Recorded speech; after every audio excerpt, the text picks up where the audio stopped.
Friends, எல்லாரும் எப்படி இருக்கீங்க? உங்களை பார்த்ததுல எனக்கு ரொம்ப சந்தோஷம். இன்னைக்கும் நிறைய புது ஃப்ரெண்ட்ஸ் வந்திருக்கீங்க. எல்லாருக்குமே ரொம்ப ரொம்ப நன்றி. புதுசாக நம்ம சேனலை பார்க்குறவங்களா இருந்தால் சப்ஸ்கிரைப் பண்ணி வச்சுக்கோங்க. கூடவே இருக்கிற பெல் ஐக்கானி ப்ரெஸ் பண்ணி வச்சுக்கோங்க. Thank you friends. இன்னைக்கு நம்ம கிச்சனில் என்ன பார்க்க போகிறோம் அப்படின்னா காரக்குழம்பு வைக்கிறேன். அது எப்படின்னு தான் பார்க்குறோம். என்ன காரக்குழம்புனா சக்கரவள்ளி கிழங்கு போட்டு காரக்குழம்பு. சக்கரவள்ளி கிழங்கு, முருங்கைக்காய், இது வந்து மாங்காய் வத்தல். ரெண்டுத்துக்கூடவும் மாங்காய் வத்தல் சேரும்போது ரொம்ப நல்லாயிருக்கும். முருங்கைக்காய், மாங்காய் வத்தல், சக்கரவள்ளி கிழங்கு மூணையுமே சேர்த்து இன்னைக்கு காரக்குழம்பு வச்சிடலாம். காரக்குழம்பு மண் சட்டியில் தான் இன்றைக்கி வைக்க போகிறோம். அரை கரண்டி நல்லெண்ணெய் ஊற்றி சூடு பண்ணியிருக்கேன். நல்லா சூடாயிருச்சு. ஒரு அரை ஸ்பூன் வெந்தயம் போட்டு தாளிச்சிக்கலாம். கூடவே அரை ஸ்பூன் கடுகு, உளுந்தம்பருப்பு.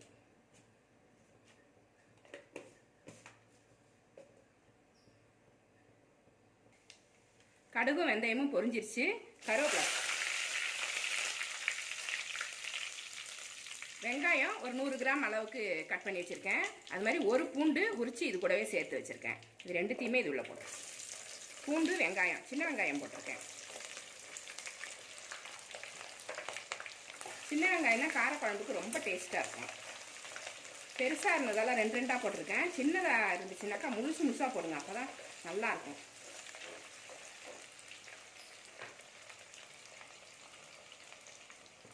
வெங்காயம் நல்லா வதங்கிருச்சு. அடுத்தது தக்காளியை போட்டுருங்க. தக்காளி போடும்போதே முருங்கைக்காவும் போட்டு லேசாக வதக்கிடும். முருங்கைக்காய், அரிஞ்சு வச்சுருந்த சக்கரவள்ளி கிழங்கு,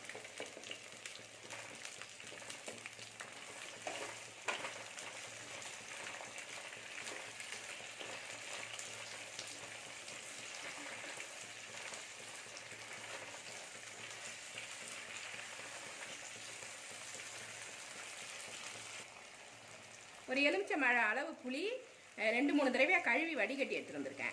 புளியை கரைச்சி இதில் ஊற்றி வைக்கணும்.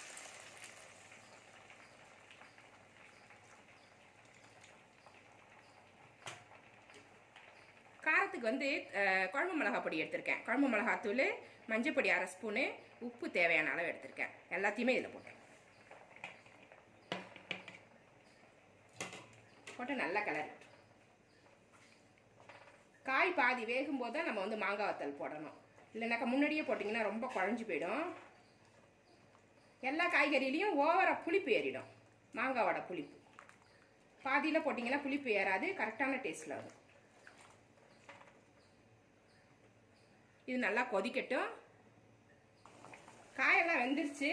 இந்த சமயத்தில் எடுத்து வச்சுருந்த மாங்காய் வத்தல் இது எல்லாமே போட்டு ஒரு 5-6 வத்தல் போட்டிருக்கேன்.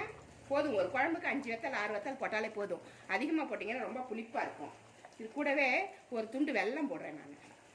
அது போட்டாலும் உங்களுக்கு சமமாக இருக்கும். காரம், உப்பு, புளிப்பு, ஒரு லைட்டாக ஒரு இனிப்பாக இருக்கும். சாப்பிட்றதுக்கு ரொம்ப நல்லாயிருக்கும், டேஸ்ட்டாக இருக்கும். காரக்குழம்பு ரொம்ப நல்லாயிருக்கும்.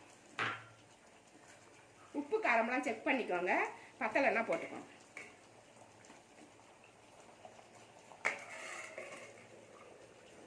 நடுநடுவில் கிளறி விட்டுக்கோங்க. டேஸ்ட் பார்த்துக்கோங்க, உப்பு காரம் எல்லாமே கரெக்டாக இருக்கான்னு பார்த்துக்கோங்க. குழம்பு நல்லா வெந்துருச்சு, காய்கறியெல்லாம் வெந்துருச்சு, குழம்பு சுண்டி வந்துருச்சு. இந்த மாதிரி இருக்குது பாருங்கள். இதுதான் இறக்குற பக்குவமாக இருக்கும். ரொம்ப தண்ணியாக இறக்குனாலும் நல்லா இருக்காது, கெட்டியாக இறக்குனாலும் நல்லா இருக்காது. இந்த மாதிரி போட்டுக்கிற உங்களுக்கு எப்படி போட்டுக்கணும் அப்படின்றத பார்த்துட்டு அது மாதிரி இறக்கிக்கோங்க. காய் வெந்துருச்சு, சக்கரவள்ளி கிழங்குலாம் சூப்பராக வெந்துருச்சு பாருங்கள். இந்த சமயத்தில்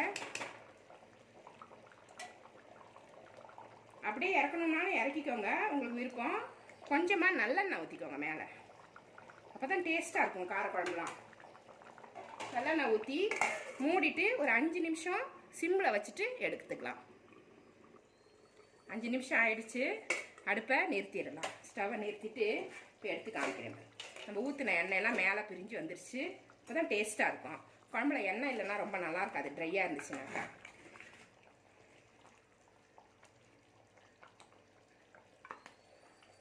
இந்த குழம்பு ரொம்ப டேஸ்ட்டாக இருக்கும். இந்த குழம்பு வச்சுட்டு அப்பளம் பொரிச்சிட்டிங்கனாக்கா செம்ம மேட்சாக இருக்கும். நல்லா மாங்காய் வத்தல் நல்லா புளிப்பாக இருக்கிறதுக்கும் இந்த சக்கரவள்ளி கிழங்கு, முருங்கைக்காய் அதெல்லாம் தொட்டு சாப்பிடும்போது அவ்வளோ டேஸ்ட்டாக இருக்கும்.